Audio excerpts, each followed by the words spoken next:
Prometi ir a Brasília com o Márcio Rocha, falando sobre economia, sobre contingenciamento, tudo, parte daquilo que a gente falou logo no primeiro bloco. Vamos lá com o Márcio. Fala, Márcio, boa tarde.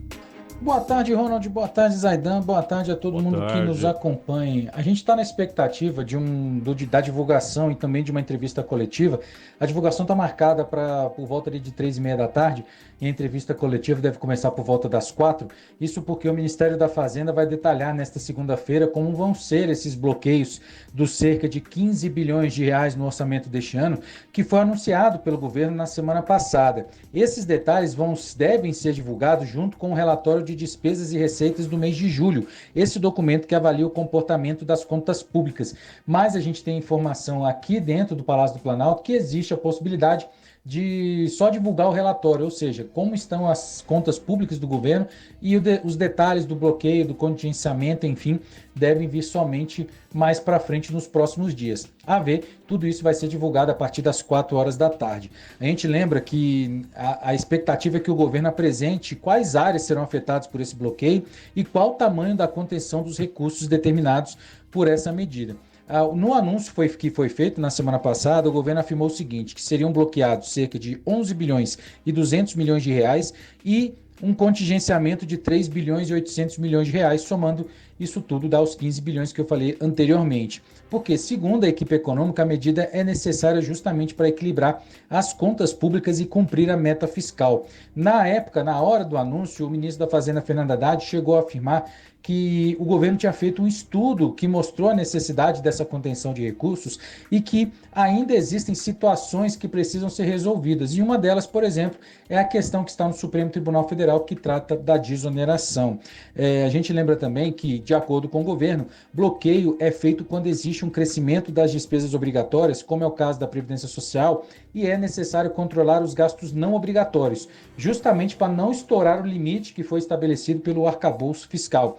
Mas o contingenciamento, ocorre quando a receita é menor do que a despesa. E aí o governo precisa segurar os gastos públicos. A gente lembra, só para finalizar, que a meta fiscal deste ano permite um rombo de até 0,25% do produto interno bruto, o que, novamente, segundo o governo, representa cerca de 29 bilhões de reais. Eu volto com vocês. Um abraço. Tchau, tchau. Valeu, Márcio. E, paralelamente a isso, informações de bastidores lá de Brasília dão conta de que o próprio PT, que ao longo do governo Lula, em vários momentos, foi crítico a algumas decisões tomadas, principalmente na área econômica, parece que diminuiu um pouco o tom e fez alguns elogios por intermédio de alguns caciques do partido para a austeridade fiscal do governo, Zaidan.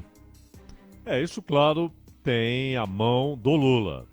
É óbvio que depois de alguma artilharia sobre o Haddad, vinda do próprio PT, o Lula decidiu conversar com Gleisi Hoffmann, com Lindbergh, que mais abertamente os dois estavam atacando o que chamaram de austericídio. E, portanto, o Haddad chegou a dizer, né, que o partido elogiava os feitos do governo, creditando-os inteiramente ao Lula, né, e que ele não era mencionado. E que na hora da crítica, ele era mencionado e mais ninguém. Então houve um momento de crise aberta, pública. Só que, mesmo havendo, e é claro que continuará havendo, muita discordância e muita gente que considera errada a política econômica do governo, que acha inclusive que há um excesso de concessões e aqueles que não têm cargos, como o Genuíno, por exemplo, estão fazendo críticas abertamente, entendendo que o governo está fazendo tudo que é cobrado pelo Centrão, por partidos que não são caracterizados como sendo do Centrão, mas que são, né, inclusive do ponto de vista de modo de operação, caso do PSD, do Kassab, MDB, que o governo concede e apanha no Congresso. Destes mesmos partidos para os quais ele vive fazendo concessões. E não é só isso. ao entendimento de que há concessões ideológicas. E só que perceberam também, Ronald, além da intervenção do Lula, que é decisiva, nós sabemos, né, no PT, além da intervenção do Lula, há uma percepção de que o Haddad virou alvo de quem quer desestabilizar o governo. Independentemente de todas as concessões, de tudo que o Haddad faz para que o governo seja agradável, inclusive ao mercado financeiro, ao capital financeiro, às elites financeiras, à imprensa. Apesar de tudo isso, ele virou alvo.